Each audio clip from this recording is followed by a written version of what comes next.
can drink it all night. Down in Mexico way, where the senoritas play. Down in Mexico way, do you want a holiday?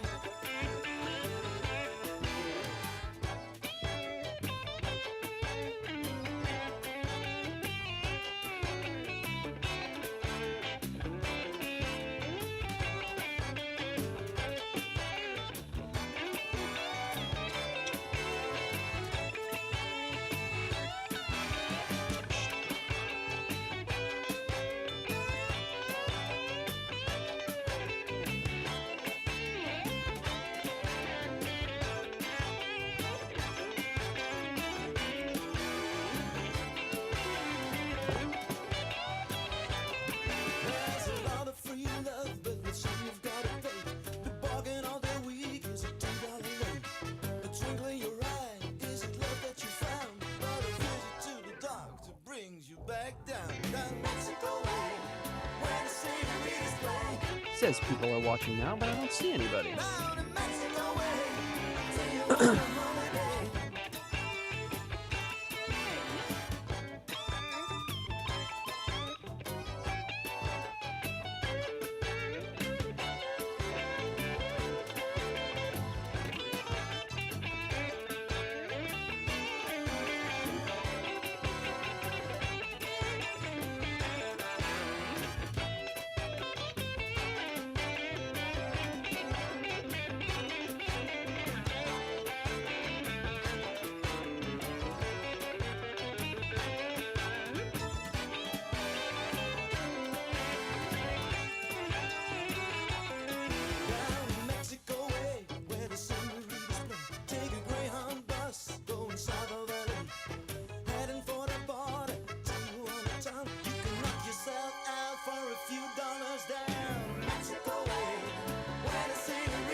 Thanks for joining so far, everyone that we've got. Got a few viewers.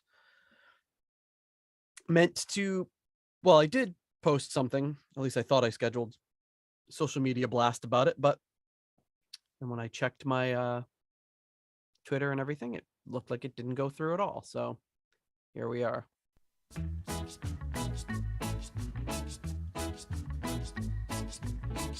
yeah, we probably won't have a ton of viewers on, but hopefully we'll get a few. If anybody's got any cool stuff to share about Ray. We're not quite live. This is John's computer is updating. Got a bunch of Windows updates. Gotta restart that computer before. I think he turns his computer on at 5:59 for 6 p.m. So he will be here hopefully soonish. And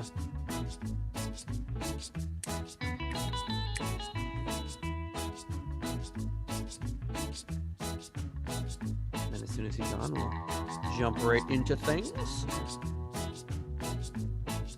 Very excited to see you, Jasor. Got something that you might want to see. It looks like it will be brought out a little bit later. In your honor. Even though you're gaming the system with the reviews, but hey, there's nothing in the rule books that says you can't do that.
Oh, thanks for joining, Duncan. Appreciate that.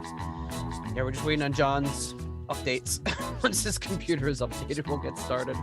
So you'll catch some of it, and then hey, you can see it when it comes through on the main podcast on real time.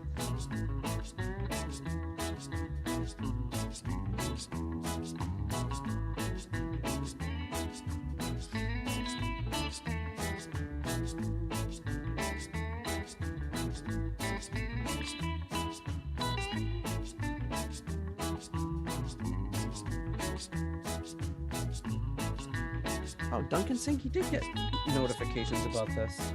Huh. Maybe I'm crazy. Maybe it didn't. Maybe it did go through. I didn't see it.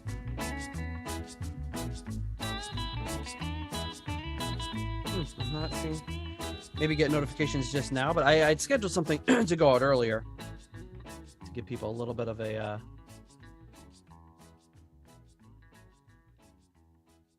jump on it, but it didn't seem to have worked. Rich is saying I should get John's. Yeah, I should call Tony and see if she's available to be on this episode.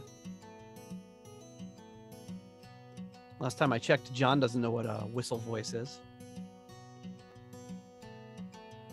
Thank you for everybody's nice comments about our Mother's Day episode. That was really nice to hear a lot of good stuff.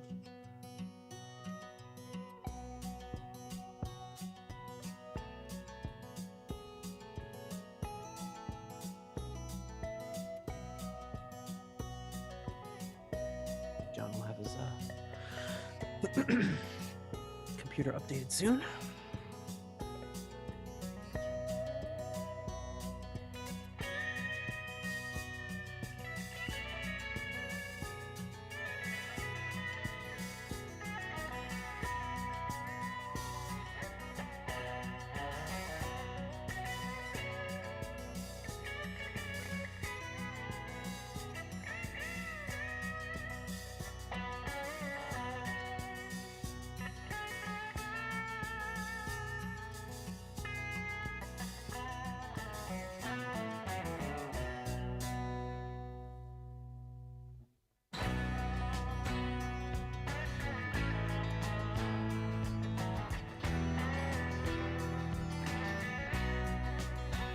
Oh, Peter Gardot must be on the stream because he's posting in the Discord about my new glasses.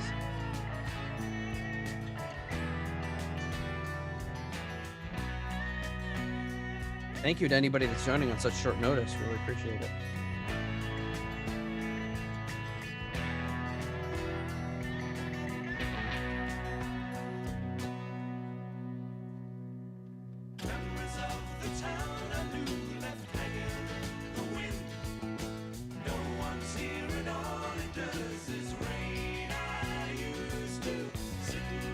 Mariah Carey has a dog whistle tone, I think.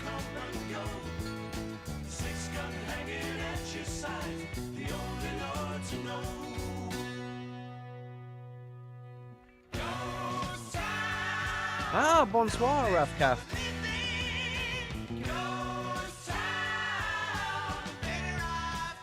We just had about half of our viewers sign off, so hopefully that's a technical glitch and not a people getting discouraged at waiting 10 minutes. Hopefully they're back soon.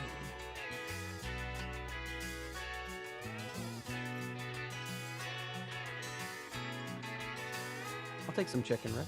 Throwing it out. Oh, creeping back here. I wish you could see my incredible graph that shows the viewers over time. Looks like we peaked at 8.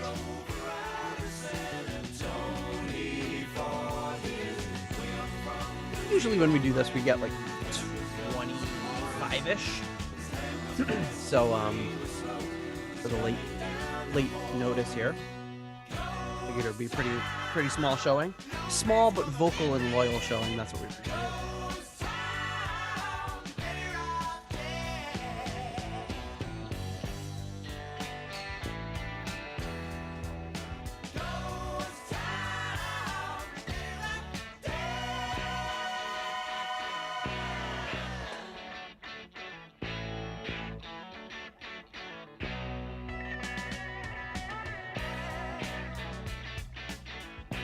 Everything we're hearing, of course, is Ray Fenwick leading up to the...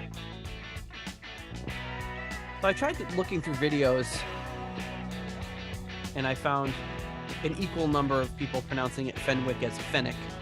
And I understand that maybe with some... do we have any Brits on the show that want to weigh in the stream? I've seen people refer to Ray Fenwick as Ray Fenwick and Ray Fenwick to his face, and he hasn't said anything either time. He's probably used to it. Oh, Raph, we are listening to Ghost Town by the Guitar Orchestra, Ray Fenwick song.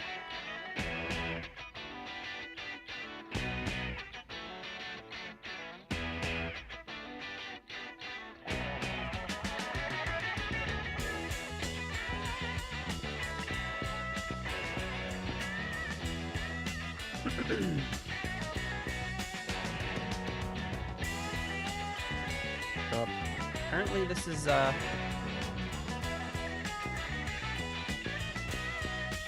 Murray on bass, Tony Newman on drums.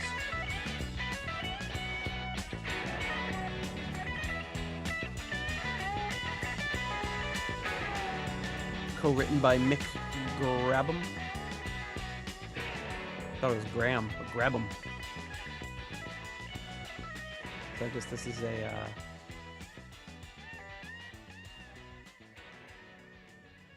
I guess it would be a Procol Harum sort of connection here, from what I'm seeing.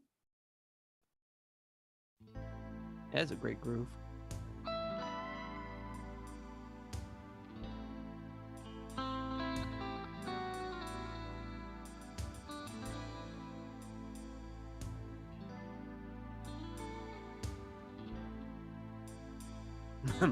Nickel grab 'em.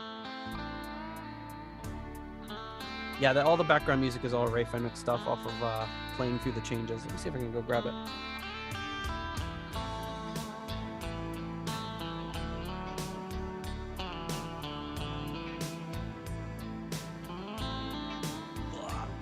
Can anyone place this track? The melody should be familiar, even if the style is entirely different. But this is the 3 CD set here. Really nice collection. And all this various stuff over the years.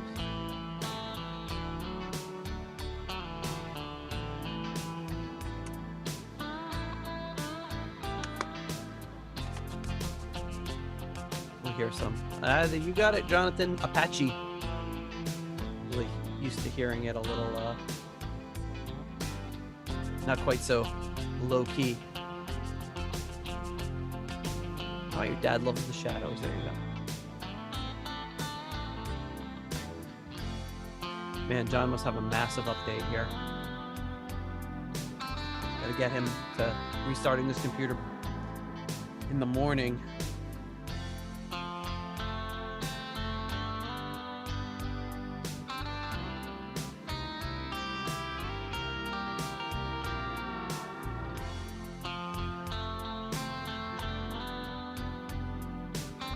Texting him how it's going, which is undoubtedly just going to stress him out more.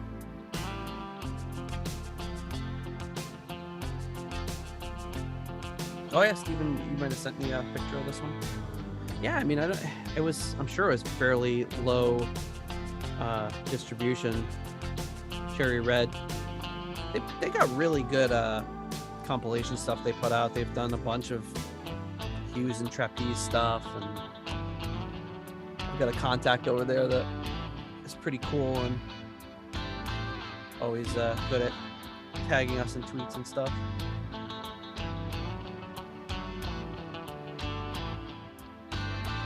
put an affiliate link whenever I mention any of their stuff.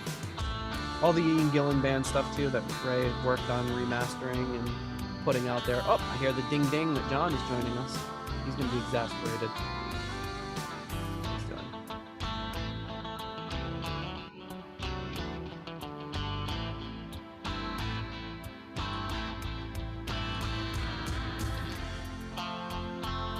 Yeah, exactly. Always a Windows up. There's always a Windows update. Heyo! Heyo! Here I am. John's joined the party. Gotta love those. Holy cow. Gotta love those. Oh yeah, what happened to your hair, man? I put on the headphones and it just like frizzed it out.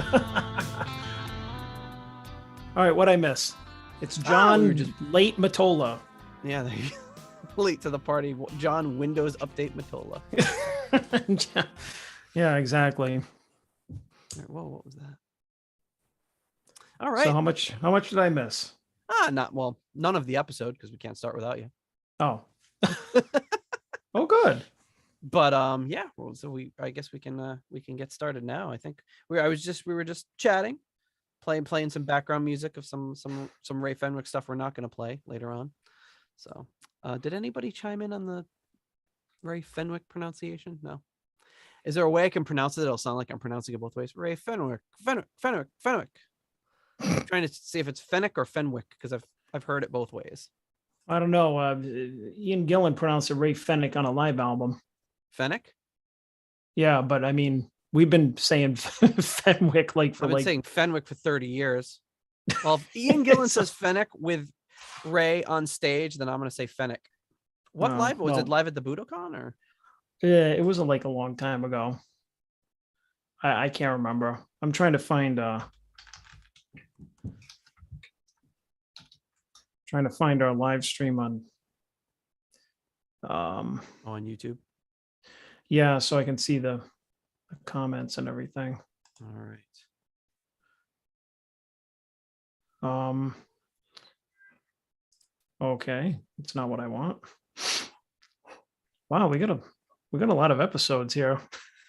I've never seen so many screen grabs of my face in one place. John's checking out our YouTube for the first time. Wow. Come on, man. There we go. Well, the good news is that'll put our views up by like 10%.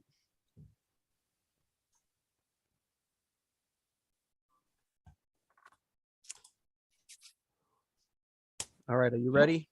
Okay. I see us. I am pouring the ceremonial low ABV beer. Low ABV, you wuss. Gonna wake up early for work tomorrow. Oh, okay. Let me see. All right, I can't look at two things I can't look at a delayed. No, the delayed like thing of my face. You can watch the chat, but yeah, watching the watching the video that's delayed by 20 seconds is very distracting. All right, here we go. Oh, there we go. Jasor says the Fenwick, the department store company is pronounced Fenwick. So we'll just say Fenwick.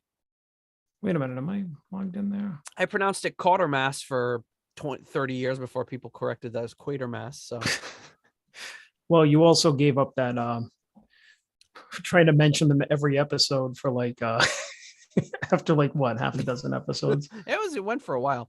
It's like my sons read a lot and they're very like advanced readers, so they'll every so often they'll just drop some word in conversation and pronounce it completely wrong because they've never heard it said before. Yeah. It's kind of the same thing with like all these, you know, old bands and musicians and stuff. You've never actually physically talked to anybody about it and heard their name said, but you've read about them on the Highway Star for 20 years. All right, I'm going with Fenwick. All right. Ready to go? Hey, how do I sound? Do I sound any better? Any closer? I won't be able to tell until I get your audio file back. I mean, I kind of do. I kind of still hear it like, but that's good. It sounds. I hope this is the first sound improvement. Yeah, that's true. Now that you've made all those changes, but yeah, let's get going. Duncan Lee has to get to bed in a little bit, so let's give him something. All right. before Betty Bye time. Okay, let me steal focus of the video here, and then we'll start the video record. Are you recording on your end? What, my audio? Yeah. Oh. Thank you, Jonathan. Okay, now recording.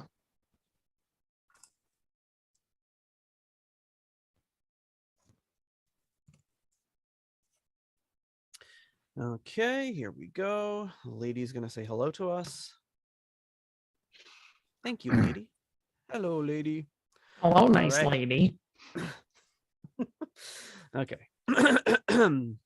Welcome to the Deep Purple podcast, the first and only podcast devoted to one of the greatest bands in rock history, Deep Purple. Today's episode is episode number 163, Remembering Ray Fenwick. And coming to you from the unseasonably warm suburbs of Chicago, I'm your host, Nathan Beaudry. And coming to you from the Windy City, which today is the suburbs of Providence, because the trees were bending in half when the wind was blowing. John, Windows Update Matola. Yes, I'm 20 minutes late because my computer always hates me. But here I am. Yeah, you have to restart in the morning before you leave for work or something. Get those stupid updates out of the way. You know, I've tried that, but it's like, it just seems to be like, you know what, I'm going to wait. I know that this isn't when I should be doing the updates. I think my computer is self-aware. Yeah, maybe Windows is like, we're going to release the updates at like 5:30 p.m. on Mondays, or like half an hour before these guys record. Maybe it's set for that. Maybe it's like the default and I have to go in and, change that. Yeah, I don't know. Sometimes there's ones where you can just say, well, I'll update it later. And some of them like, no, you must do it now. And then they shut your computer down, which is annoying. But there you go. There you have it. John is, John has got a new setup there. He's been on every podcast, and he's been all around the whole block of podcasts in the past week. I'm only recording 2 podcasts this week. You recorded like 3 last week. Yeah. Oh, I'm a podcast hoe. John Podcast Ho Matola. I'm podcasting around. Oh man, this guy really gets around. Hey folks, if you want to help people discover our show, if you want to help support our show, if you receive value from our show and want to give a little value back, there's a number of ways you can do it. 1 is by leaving us a 5-star review on Apple Podcasts. 2, buy some merch at our Etsy store. 3, become a patron on Patreon or PayPal for as little as $1 a month. You can help support our show. And then, of course, you can donate using Cash App at $DPPOD. That's DP Pod on Cash App. We're accepting. You will be the first one. Probably no one's ever going to use it. Everyone's using everything else, which is fine. I just thought I was going to get cute and use a new service, and that's fine. It's probably we're just way too old to have anybody using that service. It's for the youngsters. So speaking of support for our show, we want to take this chance at the beginning of the show to thank our executive level patrons coming in at the $25 Uncommon Man tier. We have Ovis Nakfi. At the $15 A Light in the Black tier, we have Gerald Kelly. At the £10 tier, Dr. Jill Brees. At the Turn It Up to $11 tier, Clay Wambacher, Frank Thielgard Mortensen, Alan Ain't Too Proud to Beg, and Mikkel Steen. And at the $10 Someone Came tier, Ryan M., Jeff Bryce, Gerald Kelly. Oops, sorry, we mentioned him already in a different tier. Victor Campos, Better Call Saul Evans, and Kev Roberts and his wonderful children, Matthew, Gareth, and Sarah. Thank you to the whole Roberts clan for their support. Hey, we don't have any new patrons this week, but we do have this. Hey-o. That's right, folks. I think this might be a second or third time writing a review, but he's got a craving for the Flexitone, and that is, of course, Jasor. Thank you for writing a review. Like I said, we said before the stream got started here, we are live streaming this episode, and so we got a few folks on the stream. We were talking about it beforehand, and I think he's gaming the system a little bit to get some of that Flexitone. But hey, there's nothing in the rule book so far that says you can't do that. So thank you for writing in. So Jasor says, coming into us from Russia, 5 stars. The title is, I'll become a patron the second I get to own a credit card. Review is, speaks for itself, really. It's a show you want to support, and it's definitely worth supporting. Every week you get something different, be it experiencing something new, which is how it's been for me most of the time, or reviewing a classic moment in DP extended family history. Also, every 5-star review will be treated to Nate channeling his inner Mark Nossif, like you heard just now.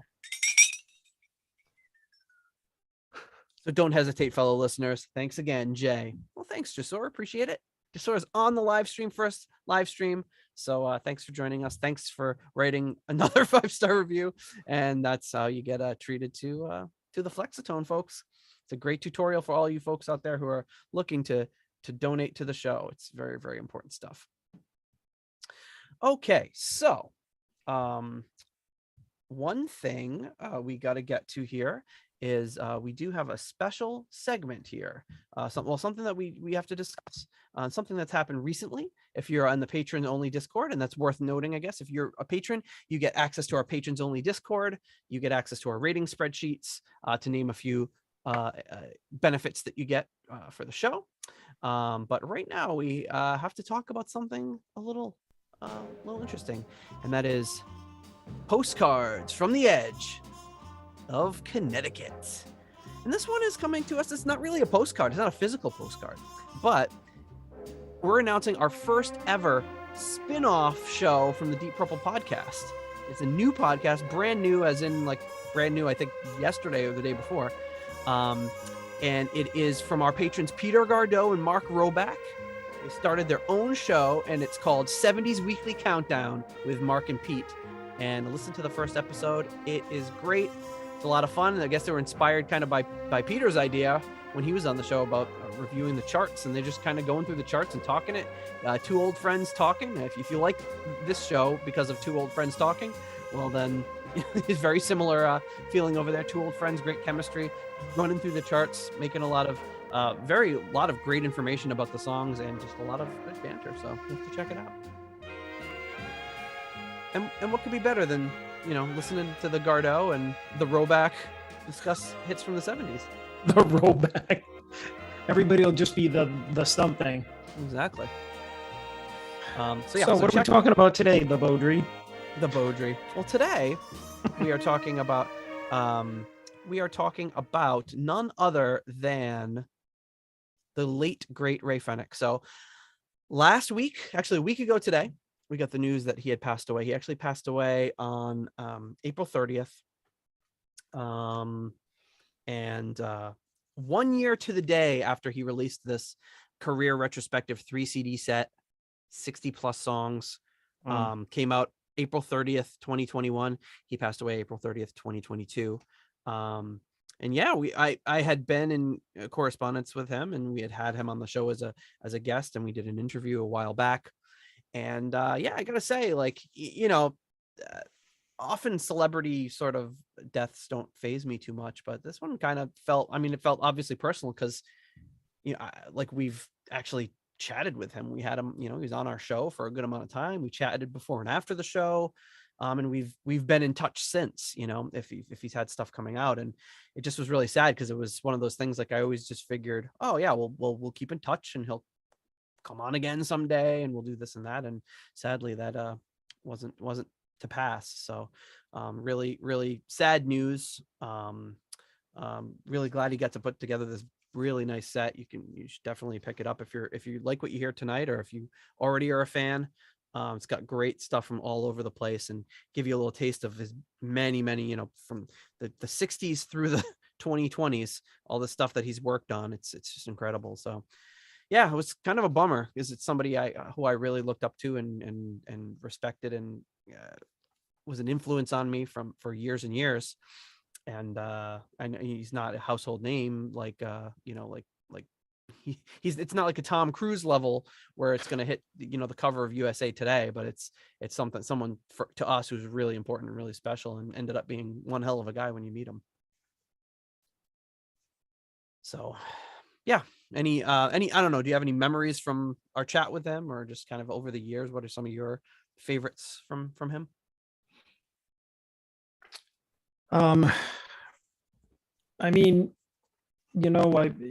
It's probably going to be, sound terrible to say, but I mean, I don't have too many memories, not because he wasn't, important to, Deep Purple history. I don't think his work was good, because it was. It's just didn't have as much of an impact on me as some other, of the Purple family, but still, a loss, because the work that we've heard from him has, been great. I mean, he was great,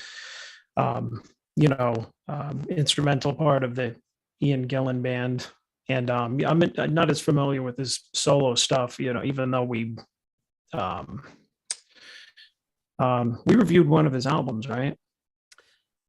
I think we played one of his songs. I don't think we did stuff with Fancy, and we Right. did. But his solo, didn't he have the solo album, like with the billboard? I can't remember the name of it.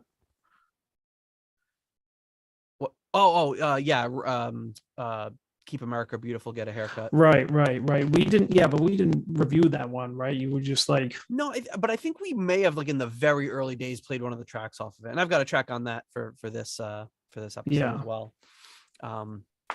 Trying to cover just kind of as much ground as possible.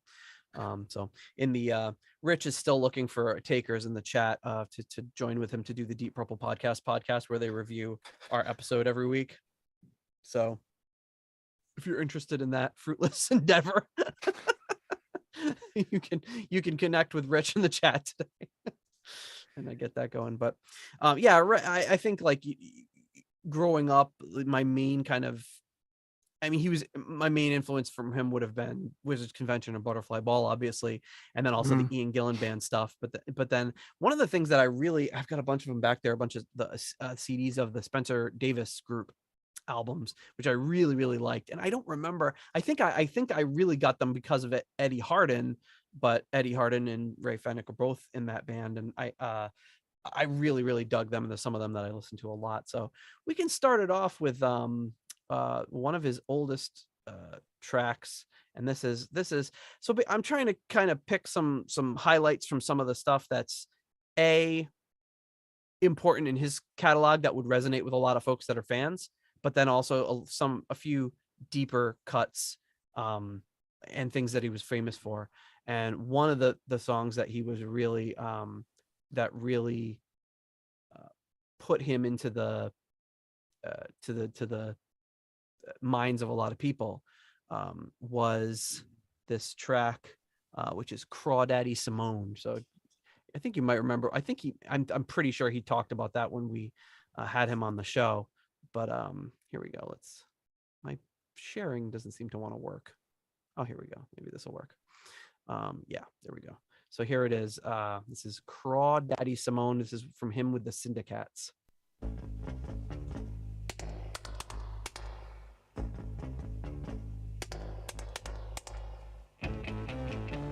Cheating was his trade. So very A seller of lies. the very of its time. So cold. He seemed to hypnotize. He always walks alone. Crawdaddy Simone. So this band was formed in the early 60s, like 63. sounds like it.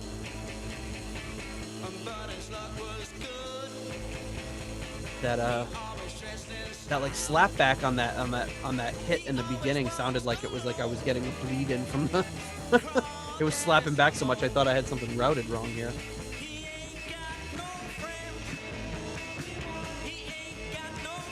So according to this was 1965. This was Joe Meek, who would have produced like Richie's early stuff with the Outlaws. And I think the thing with dance on the scaffolding. I think the thing with Ray is that I was definitely into his music and his playing, like, as part of the Deep Purple history, but he's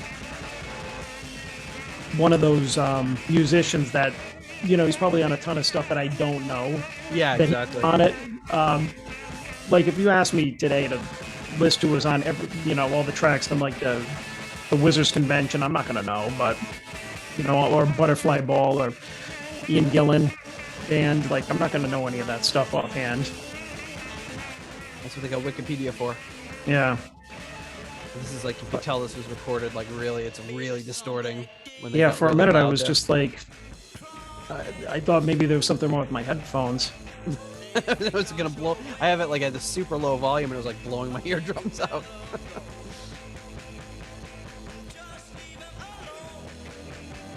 Rich is thanking us in the chat for preemptively plugging his Deep Purple podcast. Very creative idea. Well, if you want to know what it's like to have, wouldn't it be great if he had more listeners than we do?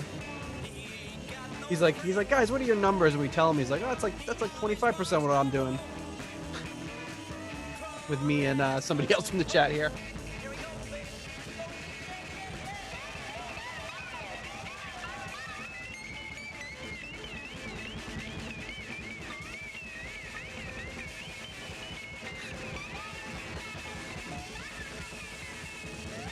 Sounds like me when I play slide. It sounds a little out of control. Exactly.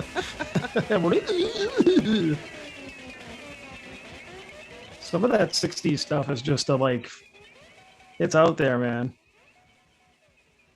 Yeah, exactly. That was like that Joe Meek style of just like crazy.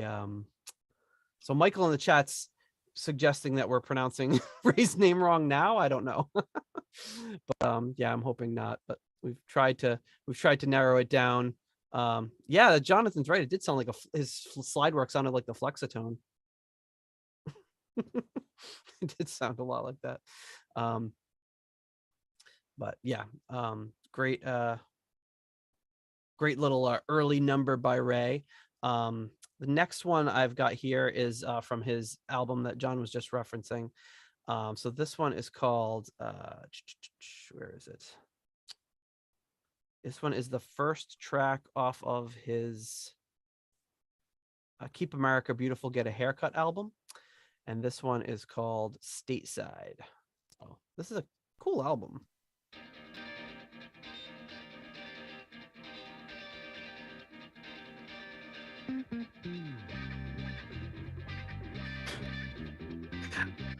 Well, no, if that song was ultra 60s, this is ultra 70s. Yeah, and this was just I think it came out in 71, if I'm not mistaken.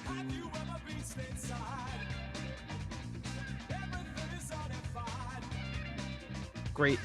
I just always loved the groove on this album. Very nice. This one came out in November of 71.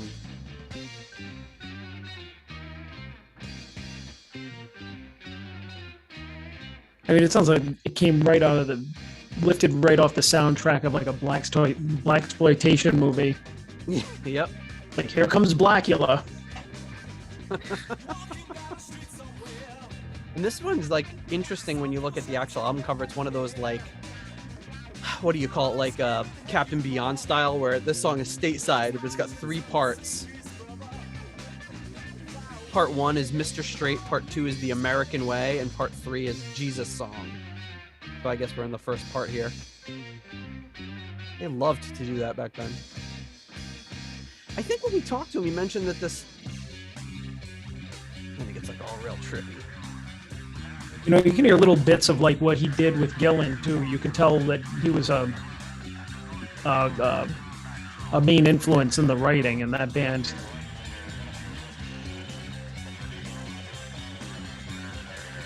So he had mentioned when we talked to him that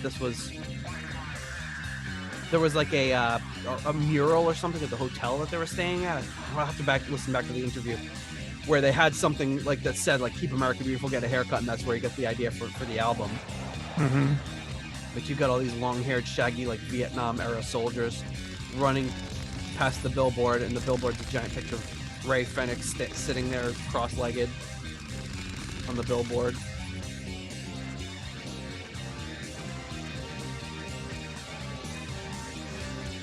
Now you hear like a horn section playing the national anthem in the back. Well, our national anthem.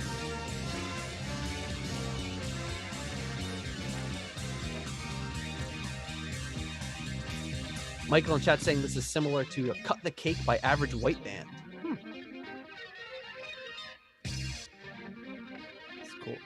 to have an average white band album, didn't you? Yeah, the one where the W is the one lady's where the ass or W was the something. woman's ass. Yeah. Actually, Pops had that one. Oh, yeah, maybe that's where you got it from. Yeah, that was one of his. Yeah. I think I wound up buying the CD eventually. He just casually said, "Son, kill the hippies."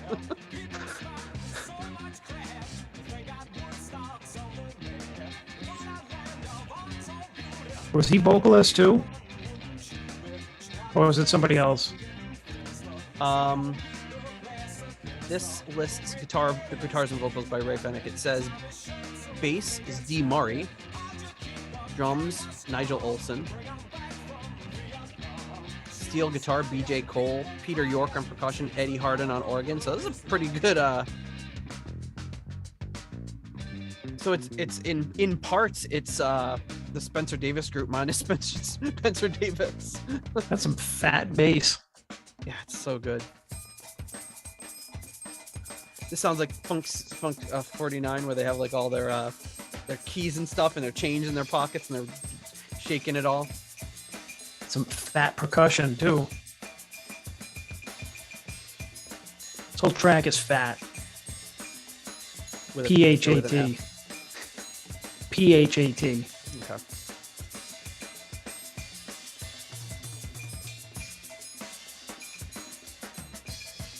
Song really takes you on a cool journey. That's why I just really like this album. You know, it's like it's an 8-minute opening cut on an album, but it goes all over the place. And if they didn't say what the parts were, you could just list this as 3 different songs too, just blending into each other.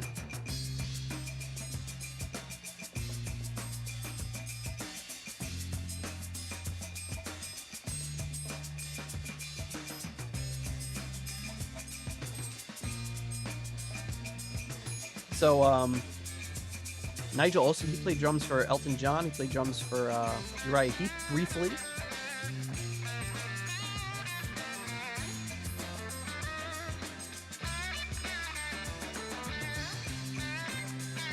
Very George Harrison sounding right there.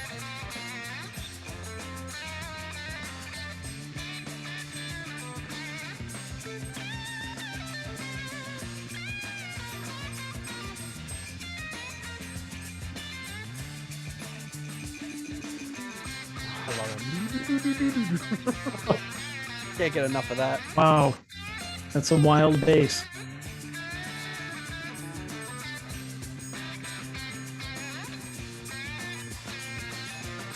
We've reviewed so many albums now where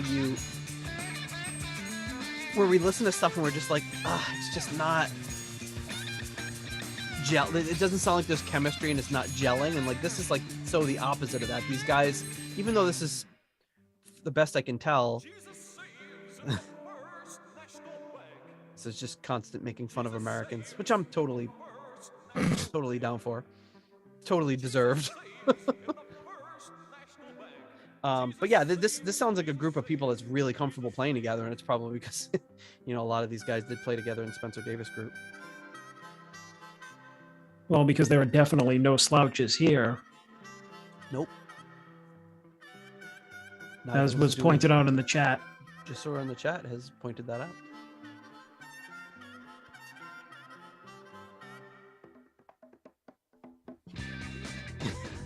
Just kicks right into it.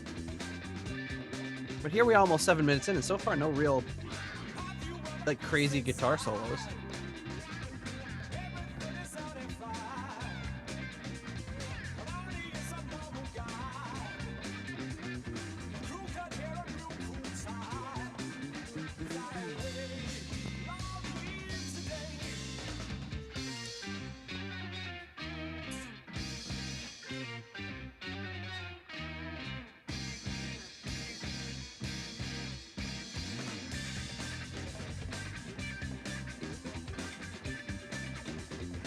I'd like to hear Ian Gillan sing over this.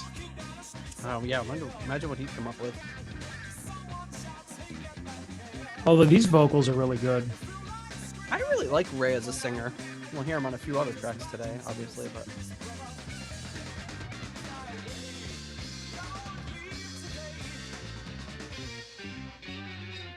He has like that ultimate like 70s singer voice. Yeah. It See, that works sounds like really a Gillen part.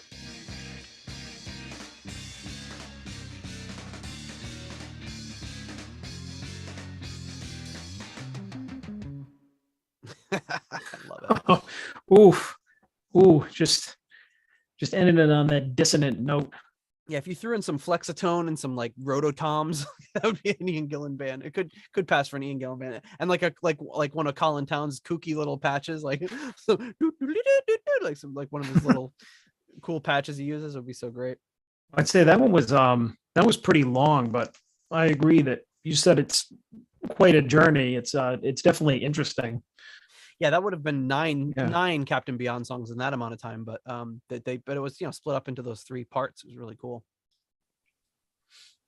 All right, so next one I got up here. Let's see here. So this is an interesting one. So this is something that I'd heard, but I didn't make this connection because if you grew up in the UK, this is probably something that you grew up listening to. And when we posted something about this, there was a lot of folks that were, I'd say maybe 10 years older than us, 10, 15 years older than us, that remember this song from the show Magpie, which was like a British show, like a British kids show that was on basically in the late 60s. So yeah, it would have been people that were like 10, 15 years, maybe even 20 years older than us, depending on how late into your childhood you watched the show. But it's just a little half-hour kids show. So as with all good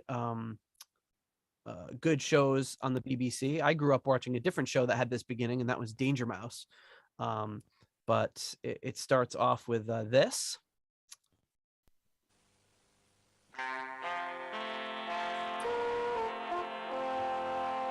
Which I've seen about a million times. And then that goes right into the Magpie opening.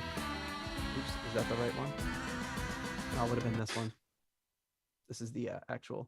One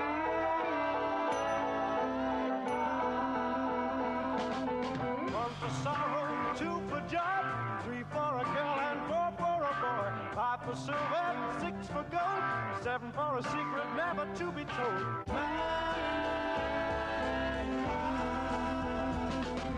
8's a wish and 9 a kiss, 10 is a bird you must not miss. 8's a wish and 9 a kiss, 10 is a bird you must not miss.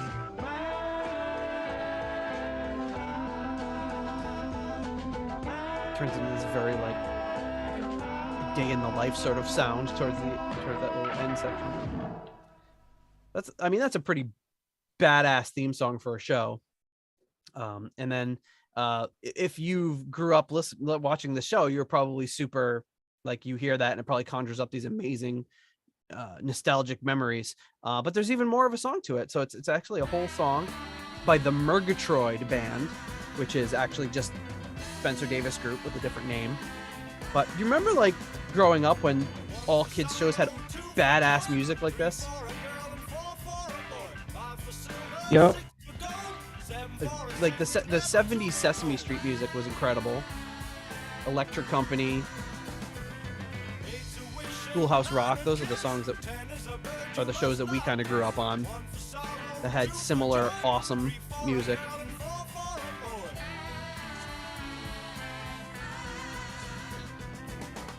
So I don't know how it came about that they just were offered this gig to write this, but Ray wrote it with I don't know if he wrote it solo or if he wrote it with I think he wrote it with Eddie Harding.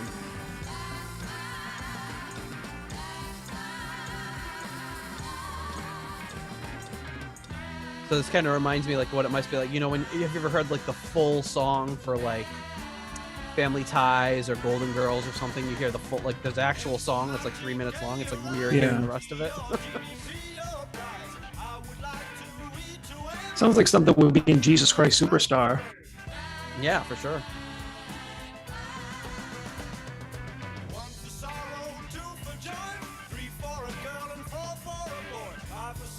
It's just like an old nursery rhyme that they. But like these are all the, like these can be all the people in the temple singing and like Yeah. Oh, totally. Yeah. That's like Pilate is singing to him or something, or one of the priests. I totally would fit in there. It's got that vibe to it. I mean, not surprising. It is probably around the same time frame, right? I think this was written and recorded in '68. I mean, close enough. But the show went until 1980. Wow. So, even folks our age would have probably grown up with it, but it did not make it to the U.S., sadly.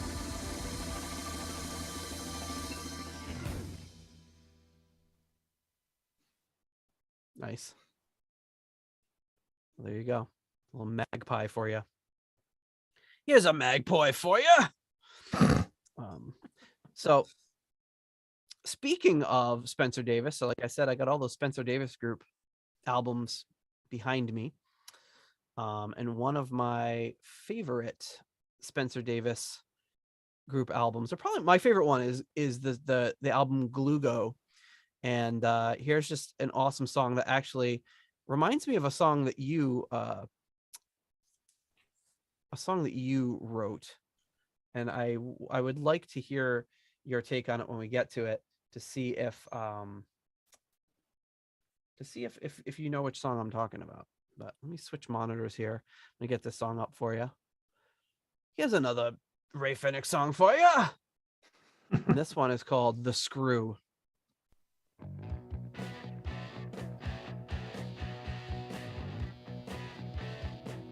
Nice heavy track.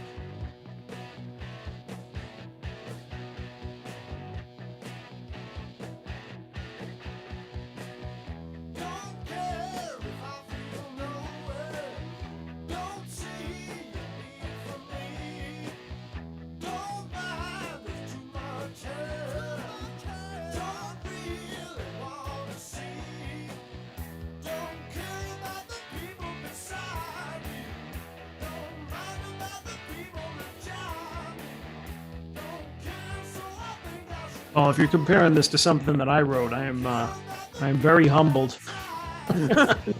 Wrote anything this good in my life.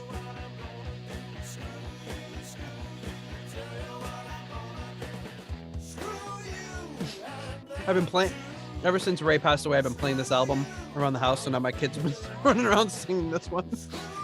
Oh, they're just don't sing it at school. Just the ones you wanted to go out and repeat in the outside world. This song always really stuck out to me on this album. The opening track and this one are probably my two favorites. It's just badass. I just like songs where they're just, they got an attitude about them.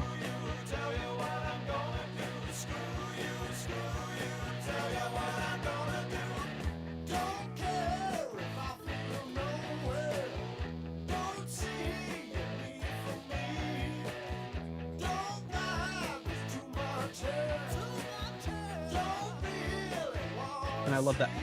I don't know if it's Spencer Davis singing and it's like Eddie Harden just like yells a little thing in the background. It's people that jive me. It's great singing a song complaining about people jiving you. People don't have that problem today. Yeah, nobody gets jived anymore. I guess it's a good thing. We've eliminated jiving. Jonathan's saying that they did a lot of 70s kids shows deep into the 90s over there. And a character was called the Smoking Mr. Apple. That sounds so unhealthy.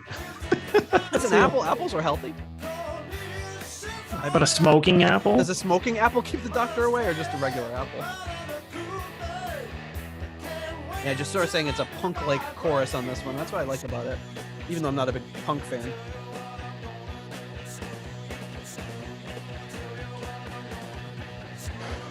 But it's got that attitude.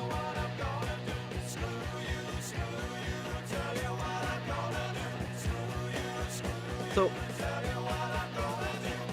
the song I'm thinking about that you wrote is called Word Gets Around. and it actually sounds pretty similar to this, which is odd because I don't think you ever got this album. I got it after you had written that song. I mean, I was inspired by songs from this era. So, who did it? Was that? That was the song you wrote all about people from work, all the shit people at your work were doing and saying, basically about all the drama at work. But and you were just basically telling them all to go screw off, and it was like kind of the same.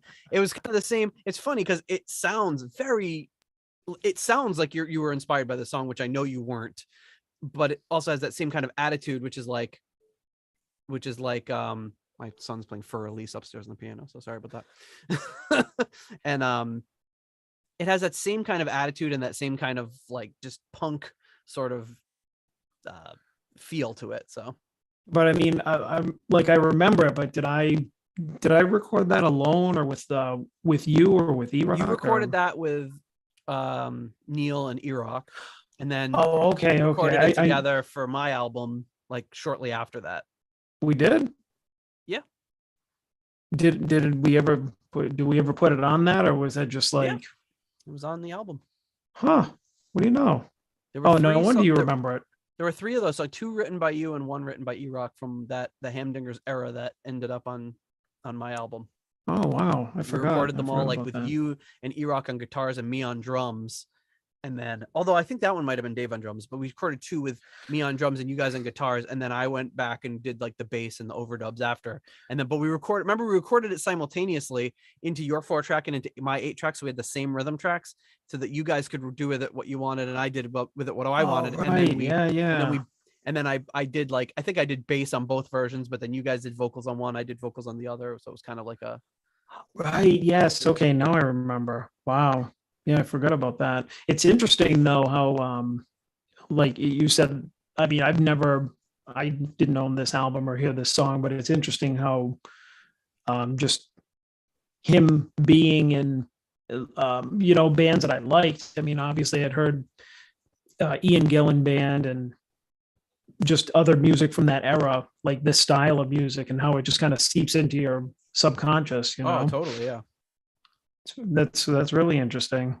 But yeah, now that you tell the whole story about that, I forgot that you had taken one of the songs that I wrote and we like divvied it up and you used it. And yeah, we both did it. Like we both took the same backing tracks and did it. So it's kind of cool. Fielding Fowler in the chat says it has an identical melody. Identical melody title Willie by Sweet. Is it Little Willie? Maybe Little Willie. It says Tittle Willie. Should have known from Fielding. Tittle Willie. Tittle Willie. He's always preoccupied. Always trying to get us to say tit wherever he can. Or like sugar tits. Yes, Rich has mentioned the pinball counting segment from Sesame Street is legendary. So yeah, if you didn't grow up with Sesame, yeah, we had the 1, 2, 3, 4, 5, 6, 7, 8, 9, 10, 11, 12. It kind of reminds me of that. It's just like counting but the most badass possible way. There we go. Little Willie. See, I do it. Little Willie. There you go. Little Willie. I'll have to check that one out later. So maybe it's just a common motif that you picked up on, I guess. But all right. So the next one I wanted to this is something we'd be revisiting as we did a full episode on this already. And if you recognize these wonderful singing ladies, these are the German opera singers from John Lord's Windows. And of course, Ray Fenwick was the guitar player on Windows, along with Coverdale and York and Hughes and all those guys. So here's a couple of segments from this that I think really highlight Ray's playing during this performance.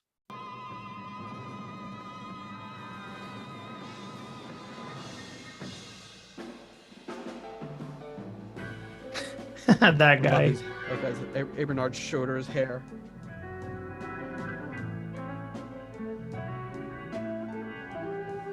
Tony Ashton, John Lord side by side. Ray even mentioned his yellow suit when he was on the show. There he is, right beside Hughes.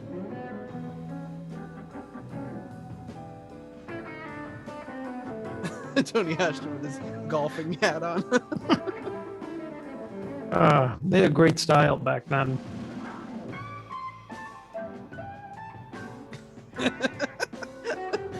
Ashton's like fighting with his organ. This was a really fun episode.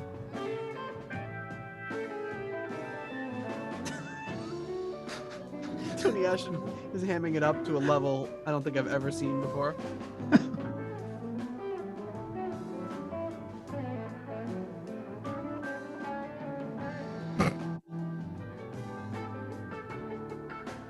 Really tasty blue is playing.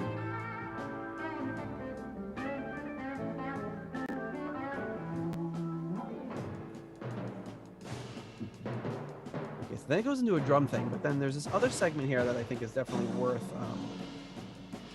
Going to go into a big extended John Lord solo, but here's another really cool segment from Ray.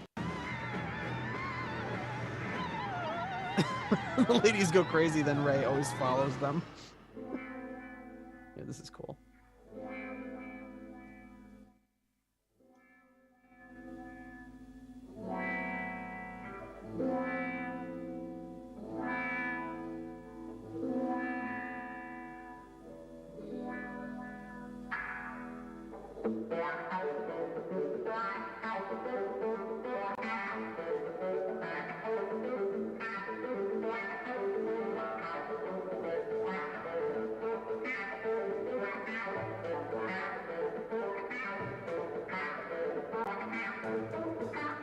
Good night to Jonathan. The Swedish vampire is going to sleep. That's early. It's early for him. Yeah. What is it? It's only like 3 a.m. Yeah, what the hell? Well, you kept him up late the other night, so. Not just me. You and other podcasting hooligans from other shows. Good night, guys.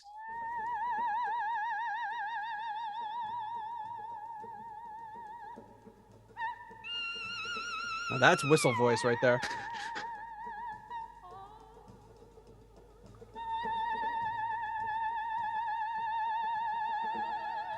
Truly bizarre musical experience, but one of a kind.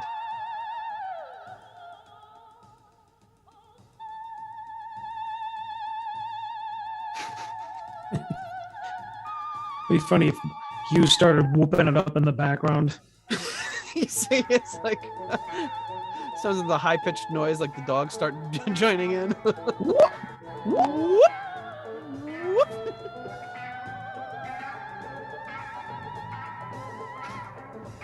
I mean, where else would you hear that kind of singing with funk guitar? I wonder if Glenn Hughes is just like, I am fucking freaking out right now. What is going on?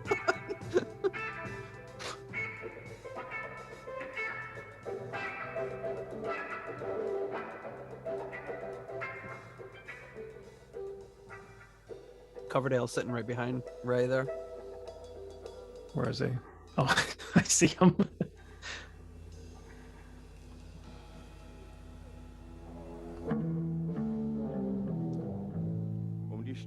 And then you got the German poet come in after that. But kind of a very cool cool experience. And then when Ray passed away, actually Simon over at Darker Than Blue posted actually on our interview with Ray. He posted a link to that, which was really cool. And then he posted this picture, which he said was taken backstage at Windows with Ray and Richie. So I guess Richie was in the audience. Looks like, I can't tell, is it, maybe it's just, I don't know, they must be in a bathroom. Oh, it's like a dressing room, I guess, because there's like a sink behind them. But he's not wearing that yellow suit, he's wearing a white suit. So I don't know if he had a costume change or if or if maybe it's like colorized and they just got the colors wrong. It's hard to tell. But he said this was from backstage at Windows. It definitely, the lapel width is right on the money. So I just don't know if maybe it's a different suit. Of course, it was the 70s. That was probably standard issue lapel width at that point. But yeah, I mean, if you walked into a room and your lapels weren't at least like, half a foot long, get out. They'd measure you at the door. They'd be like, "No, sorry, buddy, get out of here." No, here we have a loaner coat with huge ass lapels. You can't come in here with that, buddy. Here, take this. Can't come in here looking like a normal human being.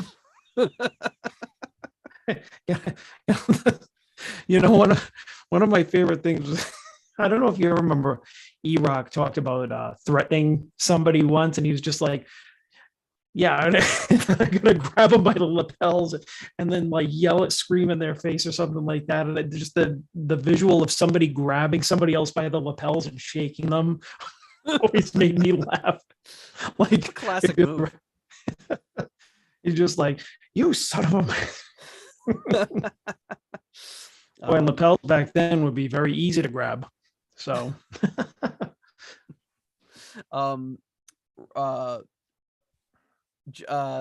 Steven in the chat says that picture is so rare, and I had never seen it before for sure. I don't know what it's from or who had it, but Simon obviously had it lying around somewhere and posted it. So I was really happy to see that, and just seeing the two of them together.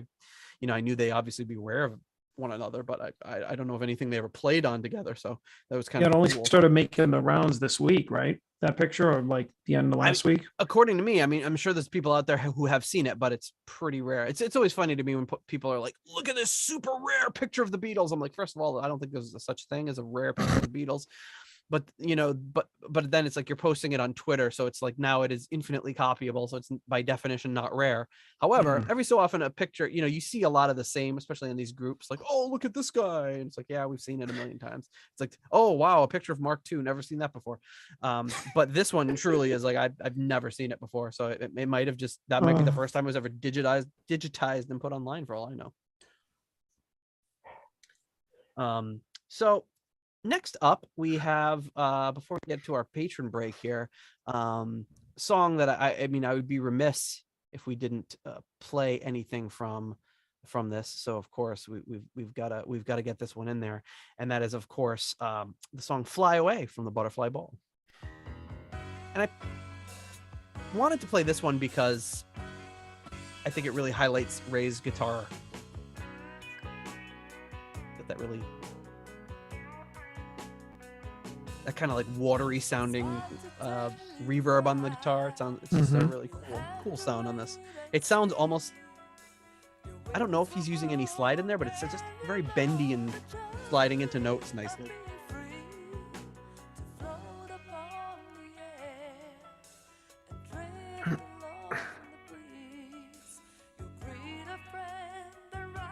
Better get out the salty licorice. Of course.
So not the song on Butterfly Ball that always stuck out the most to me, but I also know Ray picked it for his retrospective there, so I know it must have meant something very special to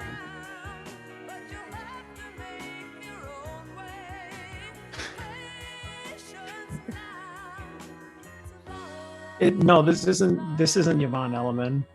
Is no, it? It's Liza Strike. Oh, okay, yeah. No, Yvonne Elliman's not on this. No. Right? No. Okay, no, I didn't. It does sound a lot like her though. Like her same style of.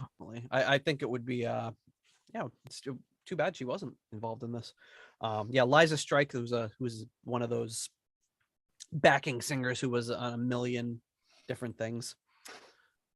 So. All right, Fielding is out for dinner, but he's gonna catch the rest when it comes out, and he's learned that he needs to buy more Fenwick stuff, and I agree. And why not start with this? I'm like doing a commercial. 3 CD retrospective. I thought Playing Through the Changes too. Pretty good name. Pretty good name for for a compilation album there. All right. So before we move on to some more Ray Fenwick goodness, we have to, of course, take this time to thank our core level patrons. Coming in at the $7.77 Keep It Warm Rat tier, we have Michael Vader. At the episode $6.66 tier, we have Steve Coldwell, Arthur Smith, Anton Glaving, Mike Catan, and Richard Fusey. At the $6.65 Almost Evil tier, we have Kenny Wymore. At the $5.99 Nice Price tier, Fielding Fowler, who just left the chat, Robert Smith, Peter from Illinois, Michael Bagford, and Carl Helberg. Coming in at the $5 Moneylender tier, we have John Convery, German Heindel, Adrian Hernandez, Jesper Elman, Alexi the Perfect Stranger Slepikoff, James North, Mark Hodgetts, Will Porter, Zwapper the Electric Alchemist, Tim Southern Cross Johnson, and Michael Boyette. Thank you so much to all of you for your generous support of the Deep Purple podcast. Whew. One of these days we're gonna have to limit how many. There's gonna have to be like a $1 threshold or something before you can get a shout out on the show, because we always started out shouting out everybody. But what if we have like 500 patrons? At that point, too bad. You're gonna have to read it in the show notes, unless you take a deep breath, or we divide it up between the two of us, or something. We have a lot of patrons, a lot of great people that support the show. Really, really appreciate it. All right, so the next track up, we did, of course, Butterfly Ball. And of course, we're going to have to do something from Wizards Convention as well. This is a writing collaboration between Ray Fenwick and David Coverdale, one of your favorites, Money to Burn.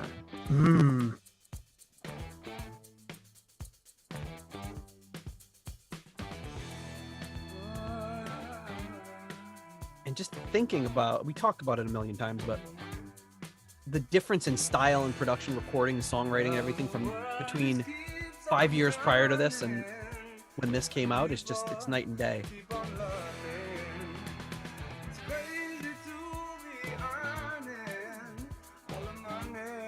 I love this song. And how do you not love that Mo Foster bass line?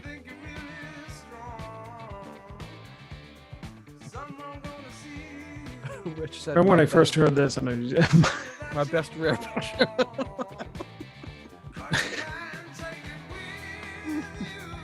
I remember when I first heard this, it was just like discovering like that lost, Coverdale song. Mm-hmm. Even better when it was just like, when I realized, oh, this is good. I mean, coming on to all this stuff 25, 30 years ago and feeling like, oh my God, I found a new thing. And it's like, we're still doing it. Like, there's still stuff that comes out where you're just like, oh my God, another thing from that so-and-so did it back in the day that we never heard, Like, even recently I had 3 of the 4 Ray Fenwick, Eddie Hardin, Spencer Davis Group albums. A few years ago, there was like an unreleased album. They did an album that they never released, and that got released. It's like, wow, so I have like a 4th one now. It's like crazy. This stuff just keeps popping up out there.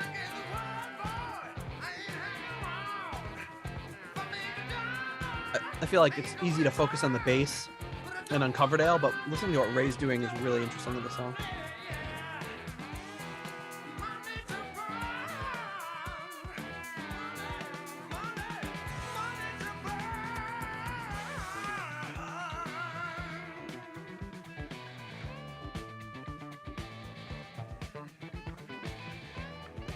Jasur.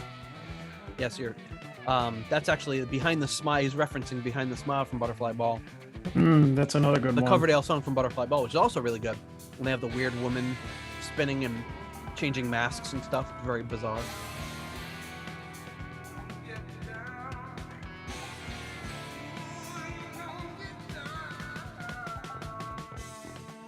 Oh, you just asked if that was Behind the Smile. Yep. But same sort of funky vibe Coverdale song. I love the Coverdale. Yeah, I love funky Coverdale. The ad-libbing stuff at the end of this. Oh, sugar and spice. Give me something nice.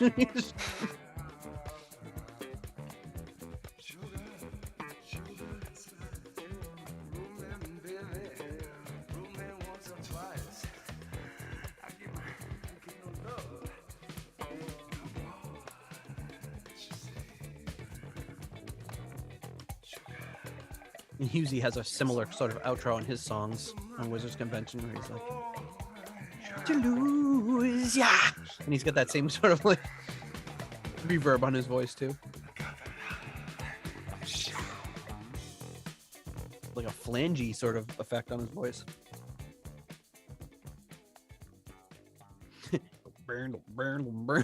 I love that on the outro. I have just do that on any song and I'll love it. Yeah, I mean, you can't go wrong. Oh man, such good stuff. Just a sampling of so many amazing things that he's done, you know. And when he came out with this, it really opened my eyes to a lot of other stuff that I really wasn't familiar with at all. Mm-hmm. It's stuff I still haven't really dove too deep into. But this next track, I have definitely had a deep dive into for many, many years, as it's something that we all know very well. And that is the title track from Clear Air Turbulence, which is also called Clear Air Turbulence. You can hear the spaceship approaching now.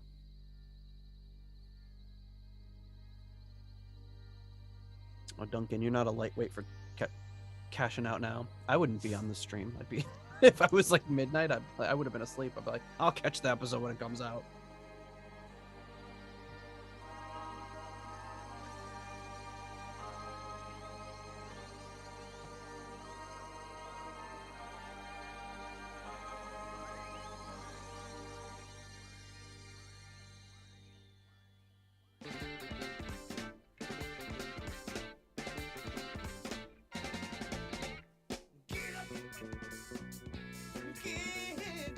Oh man, yeah. So we covered this 120 episodes ago or something, but this one never gets old for me.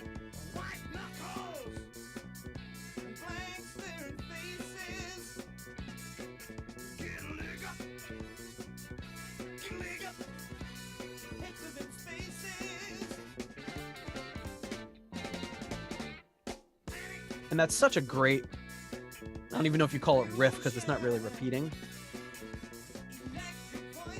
But the real highlight of this one for me, and the reason I would want to include it, is because of Ray's guitar solo, which is extremely long, but very, very good. And I think we might have asked him about that too, didn't we, when he was on? And I think he was just kind of like, Ian Gillan was like, very much like, whatever you guys want to do, just musically, just do. I don't care. He like gave them a ton of freedom, and that's why you got like a 2+ minute guitar solo on the opening track of this album.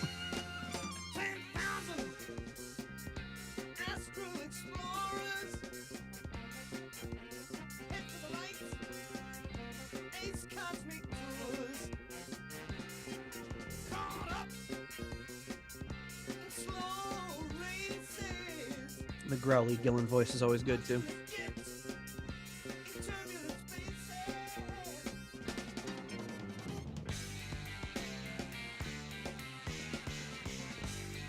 That was a Captain Beyond style change too. Good point. Good call. It's another one that could be multiple songs.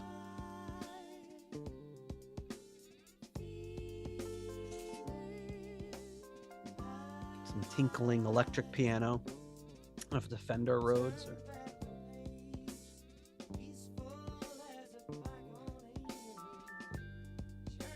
Oh, Rich was saying to do a scroll across the bottom of the screen for the patrons. That sounds like too much post-production work for me. Well, plus you can't hear it. Well, you said it would work for you only for the video, but yeah, of course. I have barely enough video chops to be able to put out the YouTube episode every week, so I would need some help. So the solo starts right here.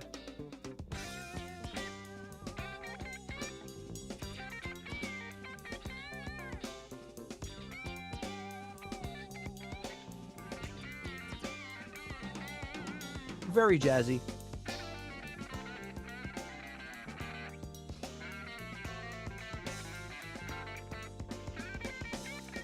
I always thought this was a great solo.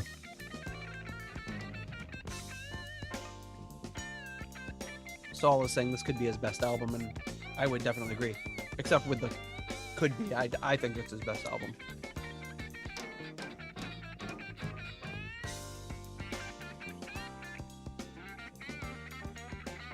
Oh, Raph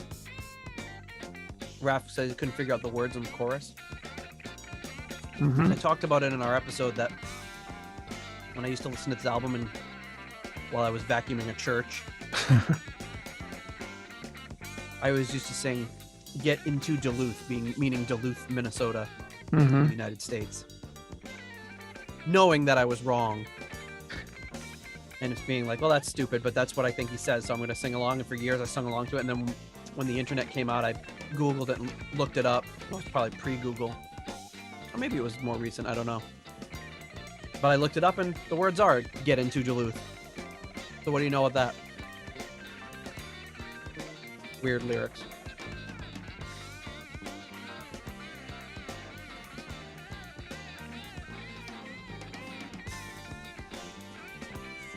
It was like how the horn section just kind of sways in there a little bit toward the end of the solo. Such a good use of horns on the song.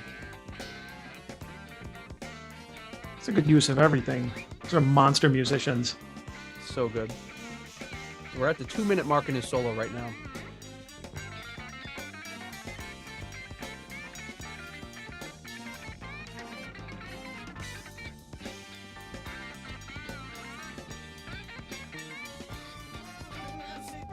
There you go, 2 minutes and 15 seconds. Woo! Great.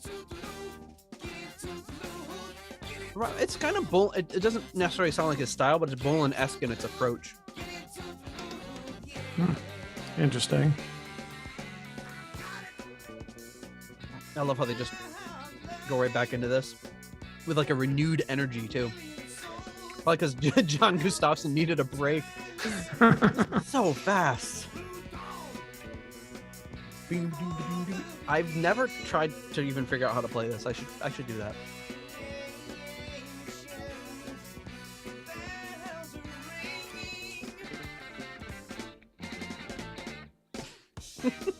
Michael Backford says Ian works for the Minnesota Travel Advisory Board. Get into Duluth. I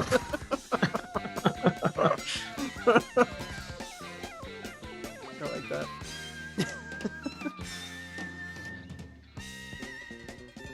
I love it brings in that cowbell here.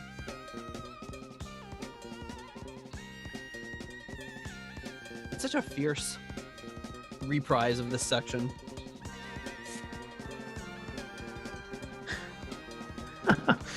My best Striper album cover. It does look like a Striper album cover. To hell with this spaceship. To hell with the clear air turbulence.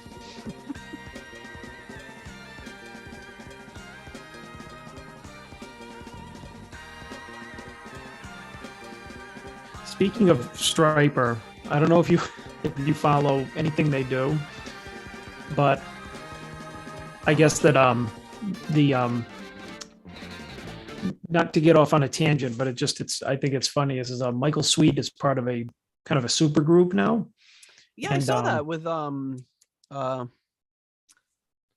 who is it? Who is it? What's his name? He's in I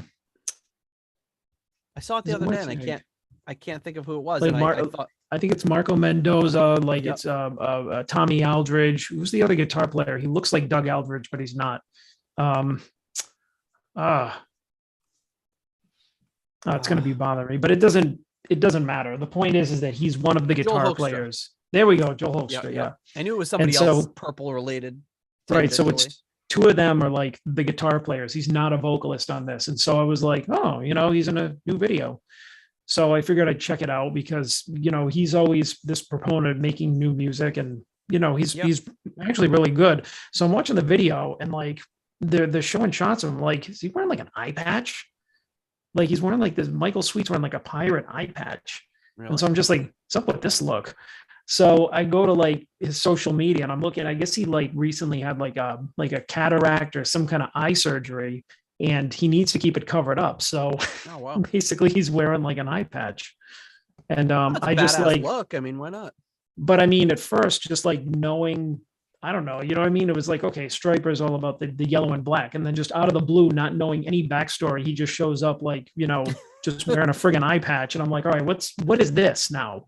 And then I'm like, oh, it was a medical procedure. And he's trying not to like, you know, Yeah, be that makes blind. But you could just as easily believe that somebody's like, oh, this is my new look. I'm wearing an eye But patch now. that's weird. He's like, I used to love Jesus, but now I love the pirates. Arr. You can't love both. It's like, I guess I pirates are worship not very, I worship Blackbeard. Arr. I don't know. Oh man. So we could leave it at just one Gillan Band song, but I thought it would be interesting to. This is a But song not you. from the show, and this is a lower res version of that song, but it's Ian Gillan Band doing a live promo video. So it's the album version of the song Scarabus. Mm. So I thought it'd be good to see the whole band actually in live action here.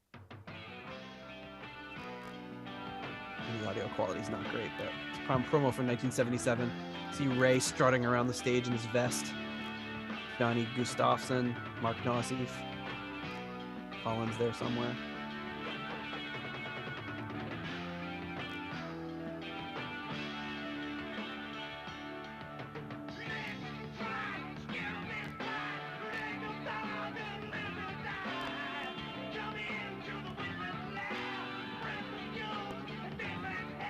Look at that stance Ray has. He ducked down real low.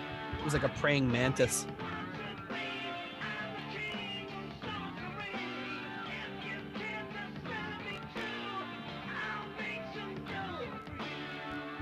Gillan is like, it's easier to lip sync when your hair is covering your mouth. It's great. They're really committing to it because, like, it looks like they're really playing live.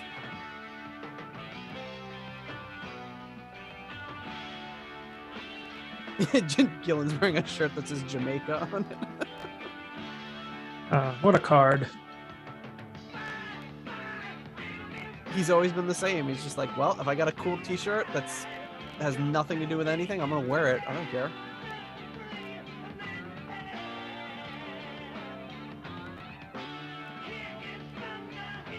Michael Bagford saying the intro of this reminds him of late 70s Genesis.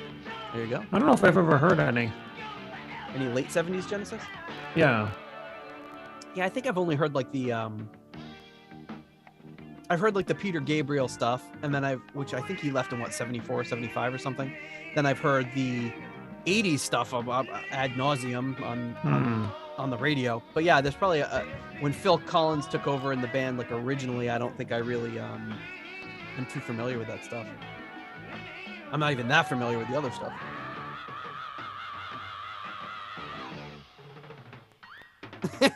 There he goes.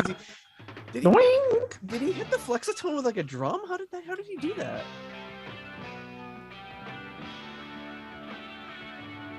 I mean, this guy has more things. I mean, his kit is almost like Neil Peart level.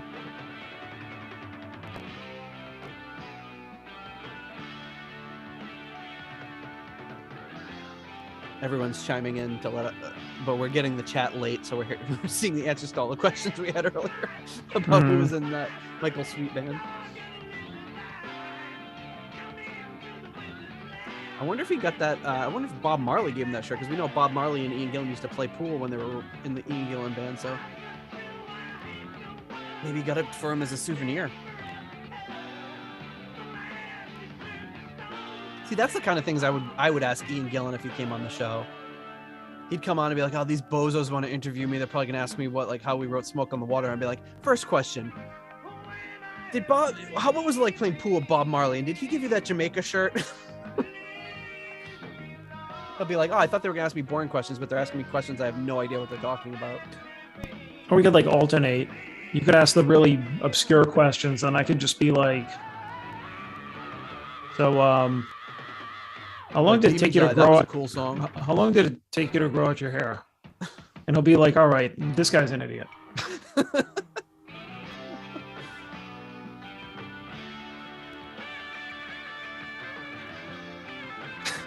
What was it like back in the early days, sharing a pair of pants with Roger Glover? That would be a great question. I would like to ask that one too.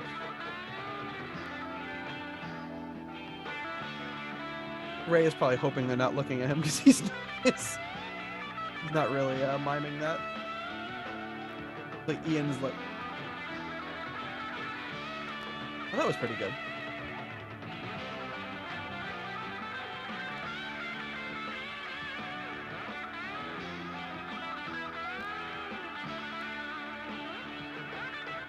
Ray always dressed really cool too.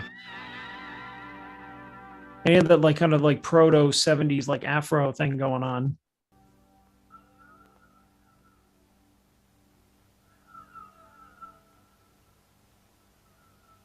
He's scraping his pick on the string. Look at those hairy arms.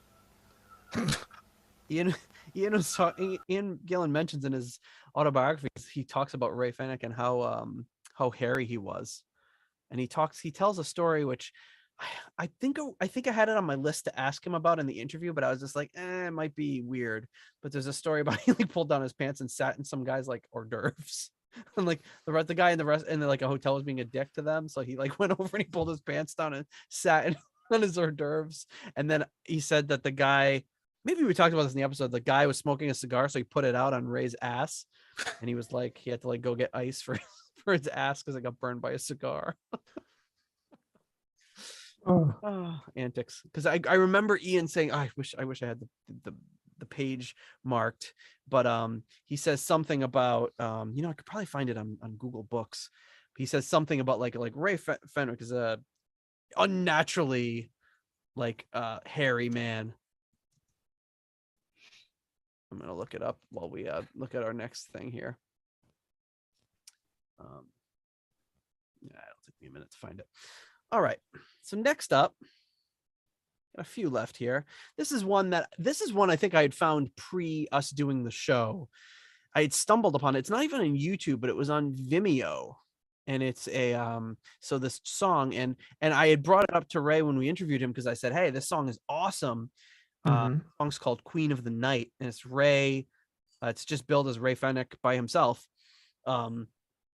And I found this video and it was so cool. And I remember, I think I sent it to you on like Instagram or whatever, however we were communicating, and showed you. I was like, check this thing I just stumbled upon. And we thought it was pretty funny. But yeah, this is and when I told him that, he was like, oh, we're doing it for my box set. And he did release a nice remastered version of the box set. So this isn't going to sound quite as good, but you're going to get these great visuals of this video. And this is Ray Fenwick, Queen of the Night.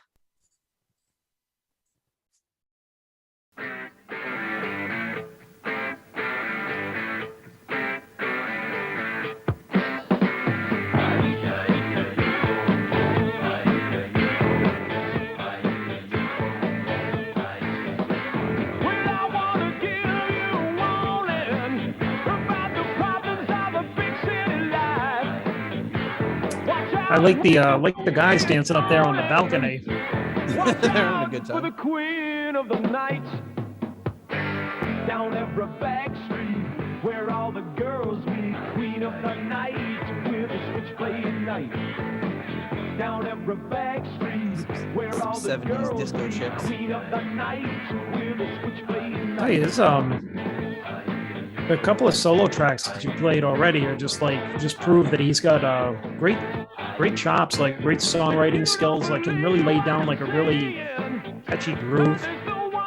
That's one thing. If you had to make a criticism about Ian Gillan Band, is that they didn't really. They had 3 lead singers in that band. Like Johnny Gustafson's an incredible singer, and so is Ray. Yeah, but I mean, the camera. You're Ian Gillan and the Ian Gillan Band. Who the hell else are you gonna let sing? No one. That's of course. I mean, I'm not even talking about lead vocals, but you'd think that they would have done more with like backing vocals or something. Well, that's true. Maybe like 3-part harmonies, or let them take a verse like Coverdale Hughes style. Would have been interesting. There was that one Ian Gillan Band song where he trades off with Johnny Gustafson, but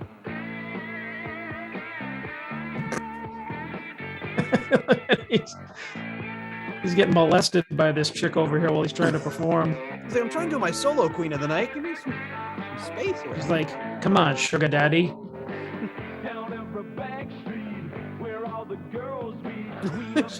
He looked annoyed. She just like poked him in the face. He's like, ah.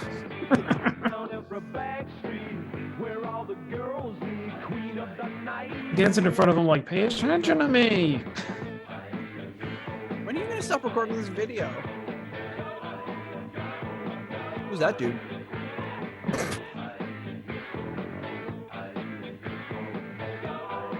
Where's security? Is maybe he just had that guy as a backing singer? I don't know. Just like punching at the camera.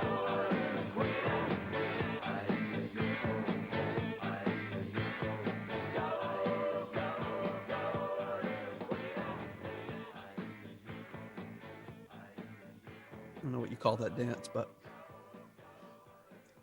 Gyrating. looked like she was like fencing at some point, like just pretending to use a sword. Undulating. Undulating. All right. Just got a couple tracks left. This next track, so this is a band he was in called Force Field with Cozy Powell on drums, Graham Bonnet on. So it's kind of like a almost parts of Rainbow. Don Airey played with them sometimes. So yeah, you had like 3/5 of Rainbow in this band at any point. I don't think Don Airey's on this track though.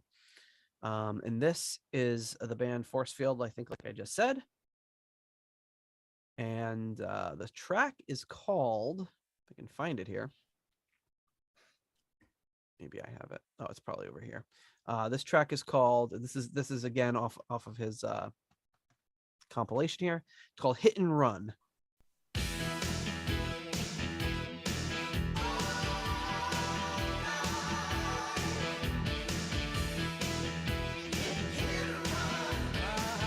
This is their album. This is 89, I think. Very 80s. This is their third album, Force Field 3, To Oz and Back.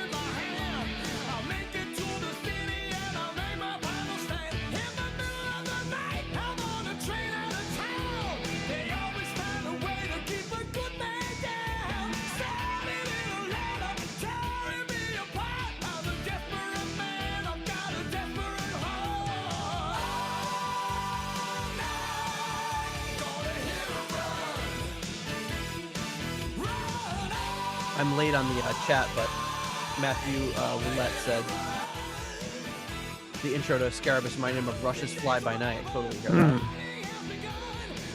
And Rich is asking why they burnt the islands down. The island of Jamaica, maybe.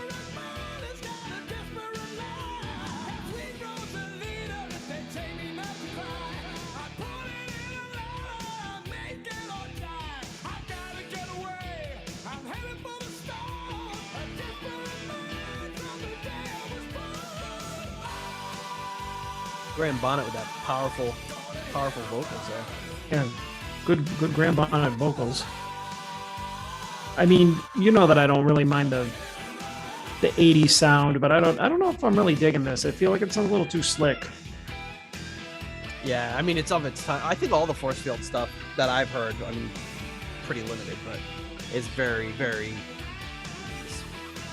There's no question about listening to it what decade it was produced in.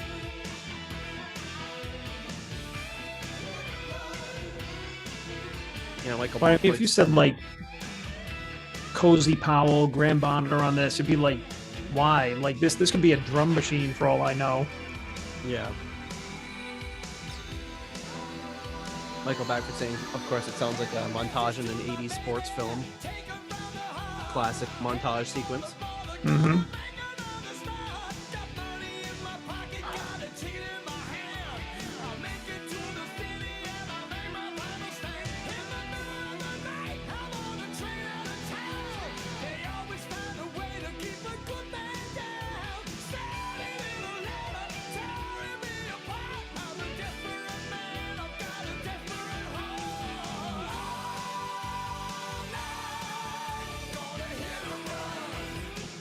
And some of the force field stuff I sound, there's a couple of instrumentals.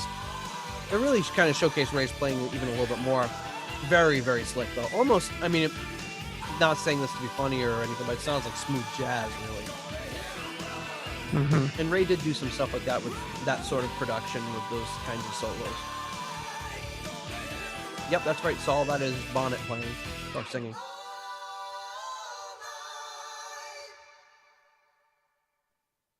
The haunting vocal-only outro. Or ending. Ooh. Well, I think we should do something a little different to end this. What I'd like to do is thank the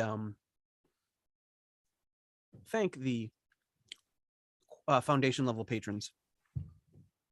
First of all, give them a good thank you, and then close it with this one thing that I think would really kind of showcase Ray, especially in a Deep Purple perspective, and that is this beginning guitar solo that he has in Eddie Hardin's Wind of the Willows live.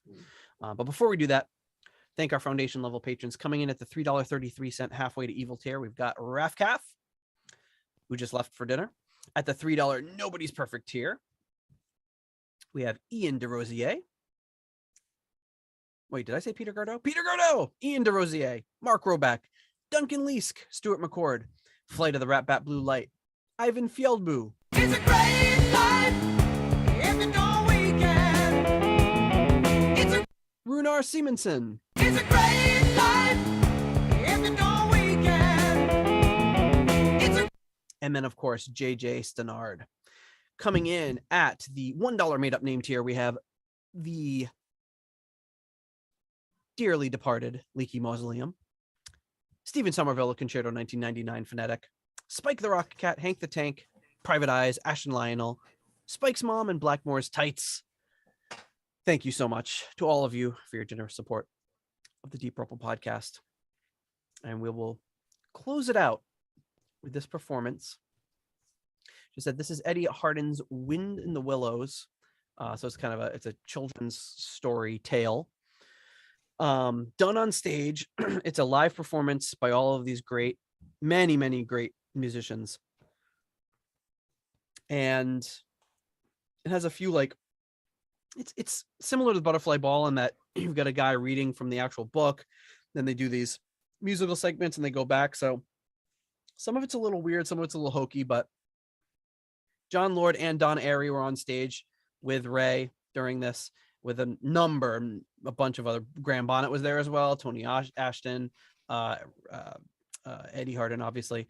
But yeah, so let's watch the beginning part of this, like the first few minutes where he really opens it up. And when I saw this a few years ago, I thought it was just really cool. It really seemed like it really featured Ray early on, and I think it'd be a good thing to close on because of the nature of the music and the folks that are involved. So here we go. Let's close it out with the opening to Wind in the Willows.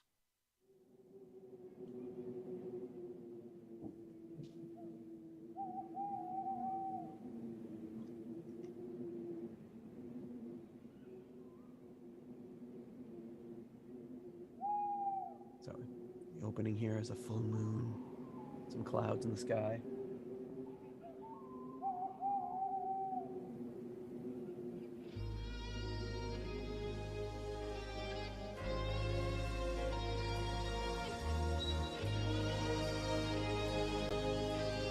A lot of shrubbery on the stage.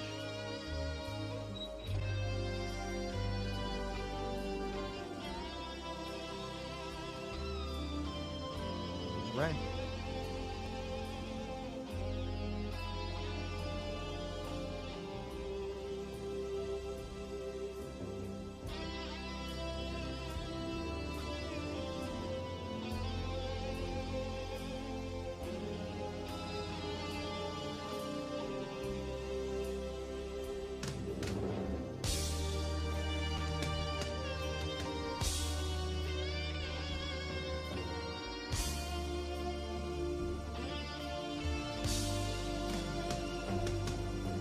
Oof, look at that windswept dew that John Lord's got going John on. Lord just got a blowout.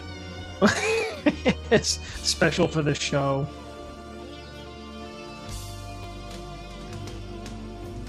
Some serious firepower with John Lord and Don Airy backing up Eddie Harden, who's already a monster organ player in his own right. I think that's Zach Starkey on drums. And Pete York as well. Oh, good night, Stephen.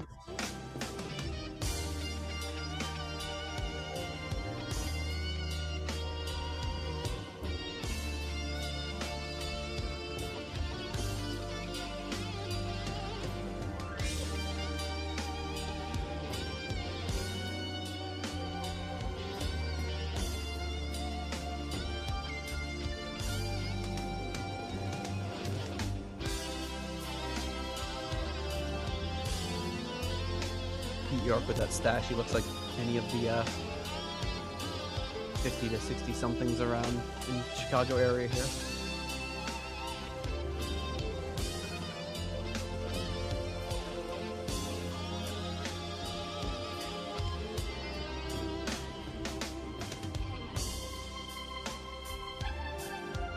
There's Johnny.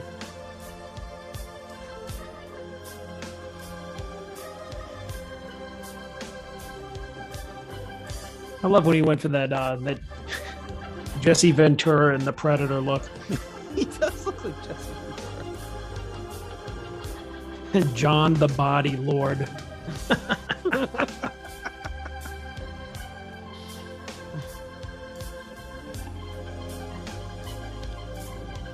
Governor of the Hammond.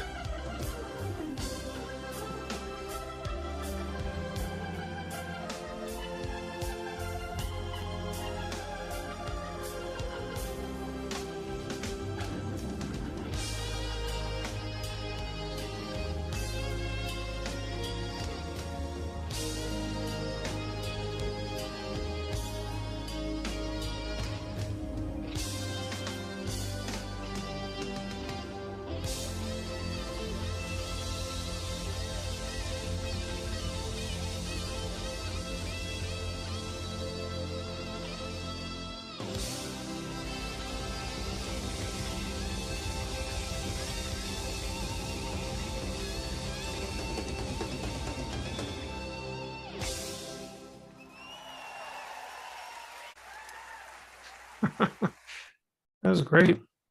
All right. Well, with that, folks, I'll bid you adieu.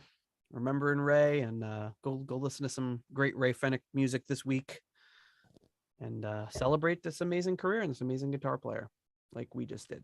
Amen. All right. See you next week, buddy. All right. Later.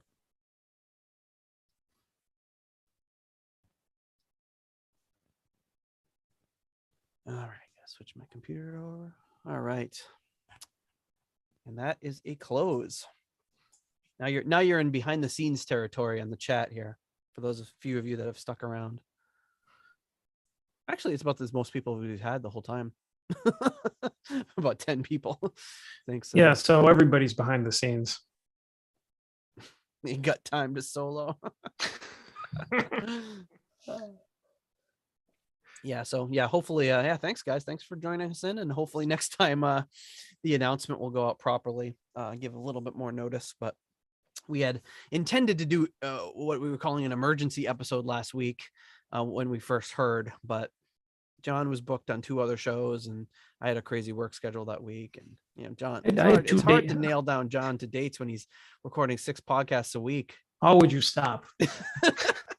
I had 2 days off, and like 2 of those days, I wasn't even recording on those days. Yeah, I know. I just had a crazy week at work, and everyone was off at different locations, and I was by myself, and yeah, so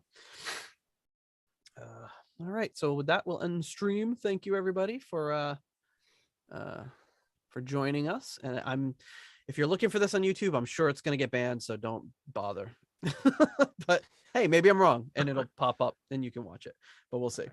All right, bye stream.